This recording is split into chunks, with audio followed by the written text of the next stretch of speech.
বাংলাদেশের রাজনীতিতে আবারও ঘুরে ফিরে আসছে একটি প্রশ্ন। নির্বাচন কি সত্যি যথাসময়ে হবে, নাকি এটি কেবল আরেকটি কূটনীতিক প্রতিশ্রুতি? সোমবার রাতে ভারতের দিল্লিতে ফোনে কথা বলেন অন্তর্বর্তী সরকারের প্রধান উপদেষ্টা অধ্যাপক ডক্টর মোহাম্মদ ইউনূস এবং দক্ষিণ ও মধ্য এশিয়া বিষয়ক মার্কিন বিশেষ দূত সার্জিও গোর। সেই ফোনালাপেই ডক্টর ইউনূস স্পষ্ট করে বলেন, আগামী বছরের 12ই ফেব্রুয়ারি বাংলাদেশে জাতীয় নির্বাচন অনুষ্ঠিত হবে। কিন্তু এই ঘোষণার পেছনে আছে কি কোনো বার্তা? কার জন্য এই আশ্বাস? দেশের জনগণের জন্য, নাকি আন্তর্জাতিক অংশীদারদের জন্য? প্রধান উপদেষ্টার প্রেস উইং জানায়, প্রায় আধা ঘন্টার এই আলোচনায় উঠে আসে 4টি গুরুত্বপূর্ণ বিষয়। 1. আসন্ন জাতীয় নির্বাচন। 2.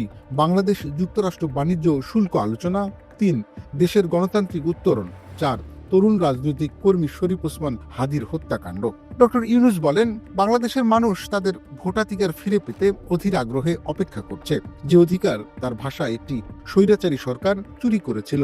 তিনি আরো দাবি করেন, ক্ষমতাচ্যুত সেই শাসনের সমর্থকরা নির্বাচন বানচাল করতে কয়েক মিলিয়ন ডলার ব্যয় করছে এবং বিদেশে পলাতক নেতারা সহিংসতা উস্কে দিচ্ছে।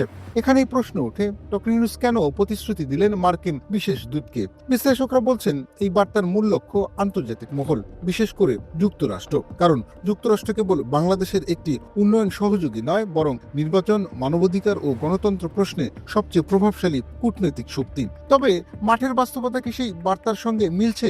নির্বাচনের আগে হাতে আছে আর মাত্র প্রায় 50 দিন। এই সময়ের মধ্যেই ভোটার তালিকা, প্রার্থী মনোনয়ন, নিরাপত্তা, রাজনৈতিক সহিংসতা নিয়ন্ত্রণ সবকিছু সামাল দিতে হবে। অন্যদিকে সারা দেশে রাজনৈতিক সংঘর্ষ, ককটেল বিস্ফোরণ, খুন ও সহিংসতার খবর থামছে না।